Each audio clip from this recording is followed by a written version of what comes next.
Hello नमस्कार दोस्तों, मैं ऋषभ आपके चैनल एजुकेशन फॉर ऑल में एक बार फिर से आपका स्वागत करता हूं। आज हम लोग जो केमिस्ट्री का सीरीज कर रहे थे उसका मैं अगला पार्ट लेकर के आ गया हूं, जिसमें हम लोग जो है वो विविध पढ़ रहे थे। सारे चैप्टर जो वाइज मैंने करवा दिया है, तो अगर आपने उसको नहीं देखा है तो आप प्लेलिस्ट में जा करके जो है देख सकते हैं। इसके पहले जो है मैं पॉलिटी का भी सीरीज चला रहा हूँ, अगर आपने उसको भी नहीं देखा है तो आप प्लेलिस्ट में जा करके देख सकते हैं। अगर आप यूपी पुलिस की तैयारी कर रहे थे उसका मैं हिंदी का स्पेशल जो है वो वीडियो मुहावरा और लोकोक्तियाँ का मैंने 6 वीडियो करवाया है, तो आप जो है प्लेलिस्ट में जा करके देख सकते हैं, जो कि 17 और 18 को आपका एग्जाम होने वाला है।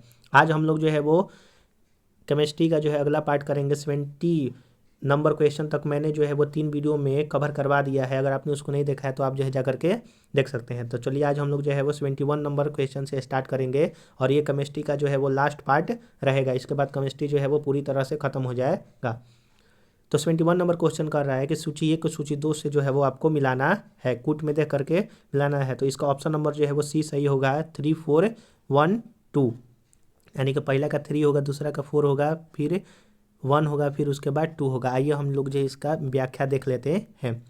जो आपका एस्पार्टेम है वो कृत्रिम मधुरक है। फ्रेऑन जो है वो प्रशीतक के रूप में काम करता है। वहीं नियोप्रीन जो है वो संश्लेषित रबड़ है। और बेनाड्रिल जो है आपका प्रतिहिस्टेमिन है। आशा करूंगा कि आपको अच्छी तरह से ये समझ में आ रहा होगा। 72 नंबर भी क्वेश्चन है कि सूची 1 को सूची 2 से जो है आपको मिलाना है। तो आइए हम लोग जो है वो इसका देख लेते हैं। तो ऑप्शन नंबर बी इसका जो है वो सही होगा। इसका जो है हम लोग आकर व्याख्या देख लेते हैं। केवलार जो है वो संश्लेषित रेशा है।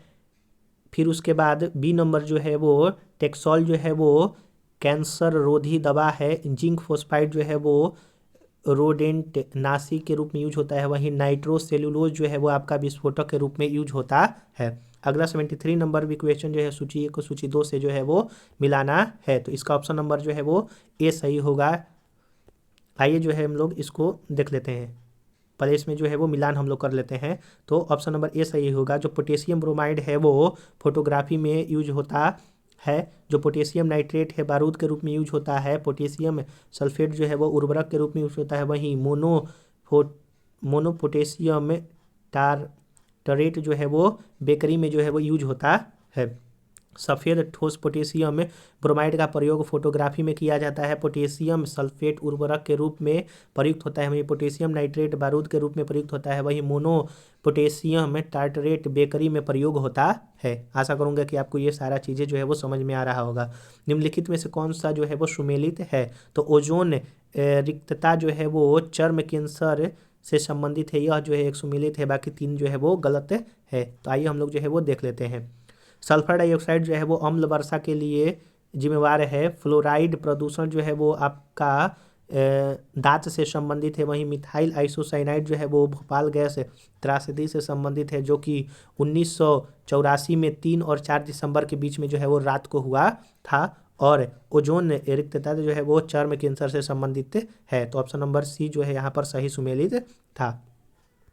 अगला क्वेश्चन है, क्वेश्चन नंबर 75 है, कथन और कारण से दिया हुआ है। कथन कह रहा है कि फेनिल का प्रयोग एक घरेलू रोगाणुनाशी के रूप में किया जाता है। वहीं फेनिल एक जो है वो फिनॉल व्युत्पन्न है और फिनॉल एक जो है वो प्रभावी रोगाणुनाशी है। तो इसमें से जो है वो कौन सा आपका,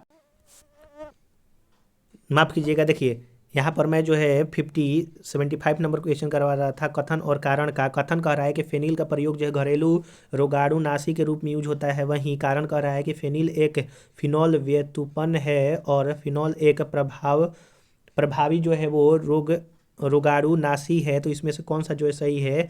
तो ए और आर दोनों सही है और आर ए का जो है वो सही स्पष्टीकरण कर रहा है। अगला है हम आपका 76 नंबर क्वेश्चन कि निम्नलिखित कथनों पर विचार करें। कोक स्टील लोह के उत्पादन में भट्टी के स्फोटन के लिए मिलाए जाने वाले चार्ज की सामग्रियों में से एक है। इसका कार्य जो है वो क्या है? तो इनमें से कौन सा कथन जो है वो सही है, उसके बारे में हम लोगों को देखना है। तो अपचायक के रूप में प्रयोग होता है। लौह ऑक्साइड के संयुक्त सिलिका को दूर करना, ऊष्मा की पूर्ति के लिए ईंधन के रूप में कार्य करना, या फिर उपचायक के रूप में क्रिया जो है करना। तो इसमें से आपका ऑप्शन नंबर सी सही होगा। 1 और 3 जो है वो आपका सही होगा। यानी कि जो कोक अपचायक है, रिड्यूसिंग एजेंट है, और ये ब्लास्ट फर्नेस में ईंधन के रूप में प्रयोग किया जाता है और यह ऊष्मा प्रदान करता है। क्वेश्चन नंबर 77 है कि भट्टी तेल यानी कि फर्नेस ऑयल के संदर्भ में निम्नलिखित कथनों पर विचार करना है और कौन सा इसमें सही है। तो यह तेल जो है वो परिष्करणीय यानी कि रिफाइनरी का उत्पादक है। कुछ उद्योग इसका उपयोग जो है ऊर्जा यानी कि पावर उत्पादन में करते हैं। और तीसरा कर है कि इसके उपयोग से पर्यावरण में गंधक का उत्सर्जन होता है। तो ऑप्शन नंबर डी सही हो जाएगा, यानी कि तीनों का तीनों जो है वो सही है। आइए हम लोग 78 नंबर क्वेश्चन देते हैं कि सूची को सूची 2 से जो है वो आपको मिलाना है। तो इसका ऑप्शन नंबर जो है वो ए नंबर सही हो जाएगा 3421, यानी कि टेक्नोलॉजी दिवस जो है वो आपका मनाया जाता है 11 मई को। फोटोग्राफी दिवस जो है वो 19 अगस्त को। नेशनल स्पोर्ट्स डे जो है वो आपका 29 अगस्त को मनाया जाता है मेजर ध्यानचंद के जन्मदिन के अवसर पर, जिनको हॉकी का जादूगर भी कहा जाता है। और नागासाकी दिवस जो है वो 9 अगस्त को मनाया जाता है, आप ये याद रखिएगा। भारत में प्रतिवर्ष 11 मई को राष्ट्रीय प्रौद्योगिकी दिवस मनाया जाता है। उल्लेखनीय है कि वर्ष 1998 में इस दिन पोखरण में परमाणु परीक्षण किया गया था। विश्व फोटोग्राफी दिवस 19 अगस्त को मनाया जाता है। प्रसिद्ध हॉकी खिलाड़ी ध्यानचंद की जयंती पर 29 अगस्त को भारत में नेशनल स्पोर्ट्स डे के रूप में मनाया जाता है। वहीं नागासाकी दिवस 9 अगस्त को मनाया जाता है। उल्लेखनीय है कि वर्ष 1945 में इसी दिन जापान के इस शहर पर जो है वो परमाणु बम गिराया गया था। और जो आपका 9 अगस्त को परमाणु बम गिराया गया था उस को जो है वो लिटिल बॉय माफ़ कीजिएगा फैंट मैन के नाम से जो है जाना जाता है। वहीं 6 अगस्त को जो गिराया गया था उसको लिटिल बॉय के नाम से जाना जाता है, आप ये भी याद रखिएगा। अगर आपको वीडियो पसंद आ रहा होगा तो वीडियो को लाइक कीजिएगा, अपने दोस्तों में शेयर कीजिएगा। और चैनल को आप लोग सब्सक्राइब नहीं करते हैं तो मैं आपसे निवेदन करता हूँ कि आप लोग चैनल को भी सब्सक्राइब कर दिया कीजिए। अगला है 79 नंबर क्वेश्चन कि संयुक्त राष्ट्र ने वर्ष 2011 को किस विज्ञान हेतु नामोदिष्ट किया है। तो अंतर्राष्ट्रीय रसायन विज्ञान के लिए जो है वो 2011 को संयुक्त राष्ट्र ने अंतर्राष्ट्रीय रसायन विज्ञान वर्ष घोषित किया था। देखिए 2021 ने को निम्न रूपों में मनाया जाता है, यानी कि संयुक्त राष्ट्र जो है 2021 को निम्न रूपों में मनाएगा। कौन? अंतर्राष्ट्रीय बाल श्रम उन्मूलन वर्ष के रूप में, अंतर्राष्ट्रीय फल एवं सब्जी उन्मूलन वर्ष के रूप में, सतत विकास हेतु सृजनात्मक अर्थव्यवस्था का अंतर्राष्ट्रीय वर्ष और अंतर्राष्ट्रीय शांति एवं विश्वास वर्ष के रूप में। आप जो है वो रिसेंट का 2023 का जो है वो याद कर लीजिएगा कि संयुक्त राष्ट्र संघ ने जो है वो किस रूप में इसको मनाया है। अगला है अंतर्राष्ट्रीय सौर संगठन, अंतर्राष्ट्रीय समझौता संगठन, और विषय किस पर जो है यह संगठन हुआ है। तो इनमें से कौन सा जो है वो सही सुमेलित है उसी को हम लोगों को देखना है। तो ऑप्शन नंबर सी इसका सही हो जाएगा कि 1 और 3। जो अल्मा आटा घोषणा है वो आपका लोगों के स्वास्थ्य की देखभाल के लिए हुआ है। वहीं आपका तलानोवा संवाद जो है वो वैश्विक जलवायु परिवर्तन से संबंधित है। जो अल्मा आटा घोषणा है 1978 में प्राथमिक स्वास्थ्य देखभाल से संबंधित है। तलानोवा संवाद COP23 वैश्विक जलवायु परिवर्तन से है। हेग समझौता 1980 अंतर्राष्ट्रीय बाल अपहरण के नागरिक पहलुओं से संबंधित है। तथा अंडर जो 2 गठबंधन है, अंडर 2 कोलिएशन वर्ष 2050 तक net zero green house gas उत्सर्जन के लक्ष्य को प्राप्त करने के लिए है। अगला क्वेश्चन है कि भोपाल गैस त्रासदी कब हुआ था। तो भोपाल गैस जो है 2-3 दिसंबर 1984 में हुआ था, या फिर 3 और 4 दिसंबर भी आता है डेट, आप ये भी याद रखिएगा। मिथाइल आइसोसाइनाइड जो है गैस के रिसाव के कारण जो है बहुत सारे लोगों की मृत्यु हुई थी। अगला है 82 नंबर क्वेश्चन कि बिस्फेनॉल ए यानी कि BPA क्या है। तो वह एक खाद्य संमिश्रण सामग्री के विकास के लिए प्रयोग किया जाने वाला जो है वो रसायन है। अगला क्वेश्चन है क्वेश्चन नंबर 83 है कि जो बिस्फेनॉल ए BPA जो कि चिंता का कारण है, निम्नलिखित में से किस प्रकार के प्लास्टिक के उत्पादन में एक संरचनात्मक मुख्य घटक है। तो पॉलीकार्बोनेट। जो बिस्फिनॉल एक ऐसा औद्योगिक रसायन है जो सामान्यतः उपभोक्ता प्लास्टिक में प्रयोग किया जाता है। यह विशेष रूप से पॉलीकार्बोनेट प्लास्टिक वस्तुतः जैसे आपका सनग्लासेज हुआ, रियूजेबल वॉलेट इत्यादि में प्रयुक्त होता है। प्लास्टिक खाद्य कंटेनर इत्यादि में प्रयोग किए जाने वाला यह रसायन हृदय रोग का कारण भी बन सकता है।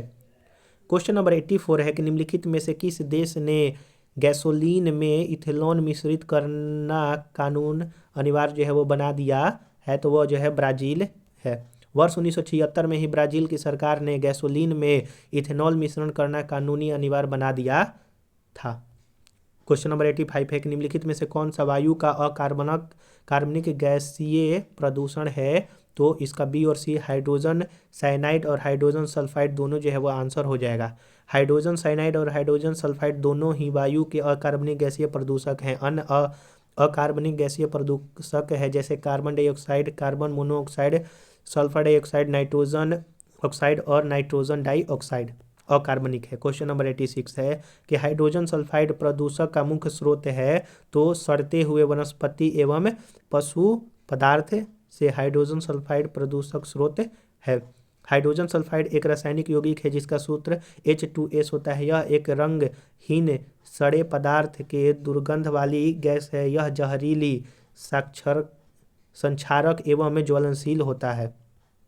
पेट्रोल तथा डीजल के अधूरे जलने से उत्पन्न क्या होता है, तो पेट्रोल तथा डीजल के अधूरे जलने से कार्बन मोनोऑक्साइड जो है वो उत्पन्न होता है। हाइड्रोजन प्लस ऑक्सीजन मिल करके जो है वो आपका कार्बन डाइऑक्साइड और जल जो है वो बनाते हैं। अगला है आपका, और जब इनकम्प्लीट कंबशन होता है तो हाइड्रोजन और ऑक्सीजन मिलकर के कार्बन मोनोऑक्साइड, कार्बन और जल जो है वो गैस आपका देता है, जल जो है वो मिलता है। अगला है 88 नंबर क्वेश्चन के निम्नलिखित में से किसकी मात्रा अम्ल वर्षा में सबसे अधिक होती है, तो H2SO4 की मात्रा सबसे ज़्यादा अम्ल वर्षा में होती है। वातावरणीय प्रदूषण औद्योगिक, निःसृत एवं प्राकृतिक में होने वाली विभिन्न क्रियाओं के फलस्वरूप उत्पन्न सल्फर डाइऑक्साइड तथा नाइट्रिक ऑक्साइड गैस वायुमंडल में पहुंचकर ऑक्सीजन और बादल के जल के साथ रासायनिक अभिक्रिया कर क्रमशः सल्फ्यूरिक एसिड H2SO4 तथा नाइट्रिक एसिड HNO3 बनाकर पृथ्वी पर गिरता है। इसमें अम्ल वर्षा या अम्लीय वर्षा कहते हैं। अम्ल वर्षा में सामान्यतः H2SO4 की मात्रा सर्वाधिक 70% जो है वो होती है। 89 नंबर क्वेश्चन है कि कार्बन डाइऑक्साइड CO2, N2 यानी कि नाइट्रस ऑक्साइड, क्लोरोफॉर्म CFC तथा मीथेन गैसों का ग्लोबल वार्मिंग जो है वो कौन सबसे ज़्यादा जो है योगदान सबसे ज़्यादा है, तो इसका ऑप्शन नंबर जो है वो डी हो जाएगा। कार्बन डाइऑक्साइड का सबसे ज़्यादा, फिर मीथेन का, फिर N2O का, फिर CFC का। जो जल वाष्प है तो वैश्विक तापमान के प्रति अपेक्षित योगदान है। गैस जो जल वाष्प है उसका लगभग 60% यूज होता है, यानी कि सबसे ज़्यादा जो ग्लोबल वार्मिंग के लिए जिम्मेदार है वो जल वाष्प है। फिर CO2 है 26%, ओजोन 8%, मीथेन 4%, N2 और नाइट्रस ऑक्साइड 1.5%, अन्य 0.1% होता है। आप ये जो है वो चार्ट याद रखिएगा। क्वेश्चन नंबर 19 है कि देश के 29 राज्य और 6 संघ राज्य क्षेत्र के 312 शहर कस्बों में आच्छादित भारत सरकार के राष्ट्रीय वायु गुणवत्ता मॉनिटरिंग कार्यक्रम के अंतर्गत निम्नलिखित में से किस मिश्रण को सभी जगहों पर नियमित मॉनिटरिंग के लिए चिन्हित किया गया है, तो इसका आंसर जो है वो ऑप्शन नंबर डी हो जाएगा कि sulphur dioxide, N2 nitrogen dioxide NO2, फिर निलंबित कणीय पदार्थ PBM4 और सूक्ष्म कणीय पदार्थ यानी कि MP2.5, तो ऑप्शन नंबर डी इसका जो है वो सही आंसर हो जाएगा। तो हम लोगों ने यहाँ पर जो है वो केमिस्ट्री को पूरी तरह से जो है वो ख़त्म कर दिया है। अब जो है वो आगे का मैं जो है कोई अगला सब्जेक्ट जो है वो सीरीज जो है अगला सब्जेक्ट का सीरीज में स्टार्ट करवाऊंगा, तो आप जो है उसके साथ ज़रूर से ज़रूर जुड़िएगा। अगर आपको ये केमिस्ट्री का टोटल सीरीज़ देखना है तो आप प्लेलिस्ट में जाइएगा, तो घटना चक्र केमिस्ट्री से प्लेलिस्ट जो है वो बना हुआ है, आप जो है जा करके देख सकते हैं। मैंने इसको चैप्टर वाइज जो है वो डिटेल में एक्सप्लेनेशन के साथ करवाया है, जो कि जितना भी मैंने क्वेश्चन करवाया है सारे के सारे अलग अलग एग्जाम में जो है वो पूछे गए हैं। तो जो कि आप अगर किसी और की एग्ज़ाम की तैयारी करना चाहते हैं तो आप जुड़ सकते हैं।